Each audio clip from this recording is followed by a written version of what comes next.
Kejaksaan Agung mengajukan banding terhadap vonis yang dijatuhkan Majelis Hakim Pengadilan Tipikor terhadap terdakwa kasus dugaan korupsi Komoditas Timah, Harvey Muiz. Banding resmi diajukan pada Jumat 27 Desember 2024 atas vonis 6,5 tahun yang dijatuhkan.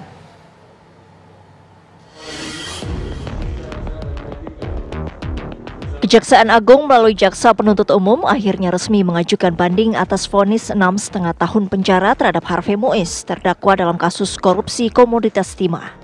Langkah banding atas vonis ringan untuk Harvey Muiz dilakukan karena dianggap tidak mempertimbangkan rasa keadilan di masyarakat. Vonis 6,5 tahun penjara dari Majelis Hakim Pengadilan Tipikor beserta denda 1 miliar serta pengembalian 210 miliar kerugian negara dianggap terlalu ringan. Banding resmi diajukan pada Jumat 27 Desember 2024. Jaksa Penuntut Umum telah mengambil sikap menyatakan banding terhadap putusan Pengadilan Tipikor pada Pengadilan Negeri Jakarta Pusat. Tentu sikap menyatakan banding ini diambil oleh Jaksa Penuntut Umum dalam perkara dugaan tindak pidana korupsi pada tata niaga Komoditas Timah tahun 2015 sampai 2022 di Bangka Belitung atas nama terdakwa Harvey Muiz dan kawan-kawan.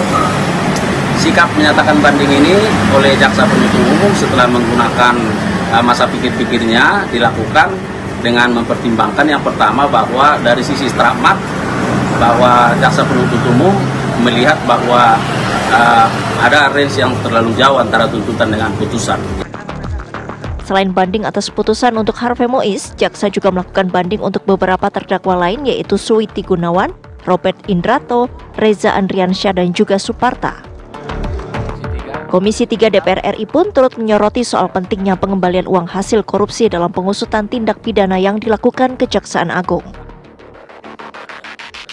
Catatannya ya kalau Kejaksaan ini kan core-nya itu salah satu core pentingnya adalah di bidang tipikor ya.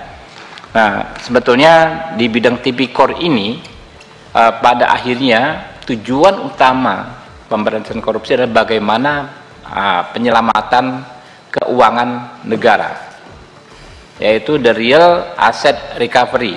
Tujuan utamanya itu. Jadi bagaimana seberapa banyak pun orang ya dipidanakan, dipenjarakan ya, akan kurang maknanya kalau kembalinya uang yang dikorupsi ya, uang yang dicuri ke negara itu tidak signifikan. Diketahui korupsi berjamaah tata niaga Komoditas Timah terjadi pada periode 2015 hingga 2022 dengan kerugian negara ditaksir lebih dari 200 triliun rupiah. Dari Jakarta, Robin Freddy, TV One mengabarkan.